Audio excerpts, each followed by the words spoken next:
You can spend 12 hours finishing a complex project for a client, but you can't make yourself spend 30 minutes on the treadmill.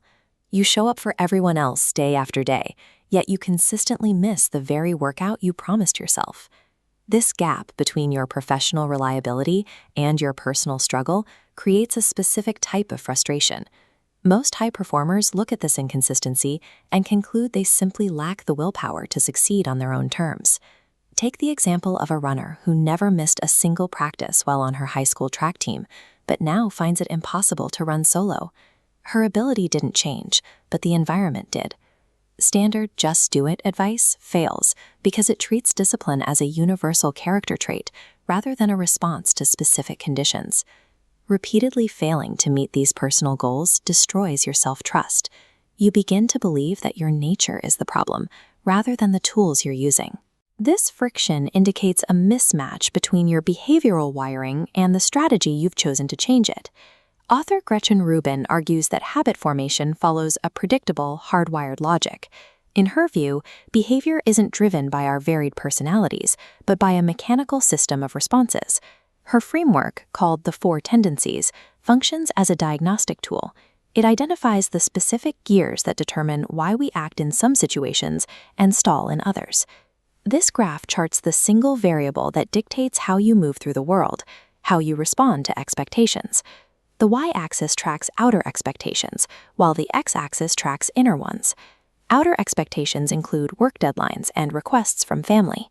Inner expectations are the promises you make to yourself, like a New Year's resolution or a personal hobby. Where you land on this matrix determines which productivity strategies will help you execute, and which ones will actively sabotage your progress. We start with upholders, about 19% of the population. Sitting in the top right quadrant, they readily meet both outer and inner expectations.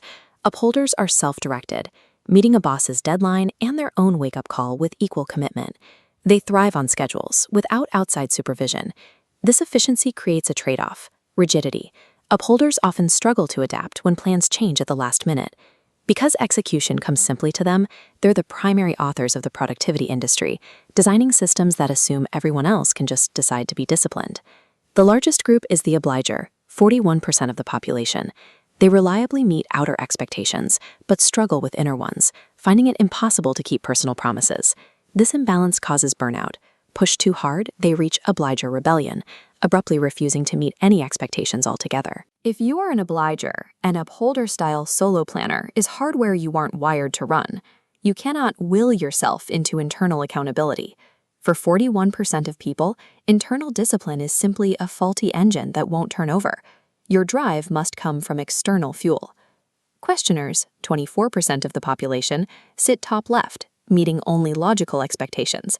Requiring exhaustive data, they turn external requests into internal decisions. This cuts inefficiency but causes analysis paralysis, stalling projects.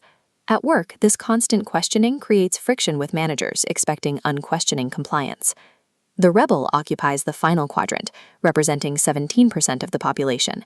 Resisting all expectations, they act only from present desire and autonomy. Free from rules, they show incredible creativity. However, they frequently self-sabotage, refusing things they want simply because someone told them to. Every tendency uses the same behavioral mechanism to create both its greatest strength and its most significant blind spot. The ultimate rule of this framework is that your tendency is hardwired. You cannot successfully force yourself to become a different type of person. The goal is to build scaffolding, environmentally manipulating your circumstances so that your specific nature is forced to take action. Upholders must actively schedule rest and flexibility.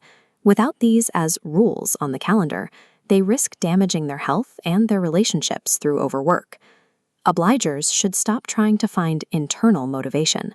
They need to manufacture external accountability, such as hiring a coach or joining a group where other people are counting on them to show up. Questioners must set non-negotiable close dates for their research. They need a hard deadline to stop the information gathering and start the execution. Rebels succeed by tying their habits to their identity. Instead of following a schedule, they tell themselves, "I am the kind of person who chooses to do this."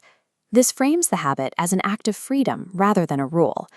This mechanical approach moves beyond vague personality labels. It provides a functional blueprint for how to interact with your own nature to get results. Effective productivity requires abandoning the myth of universal discipline. Success comes from engineering a daily environment where your specific behavioral type is supported, rather than suppressed.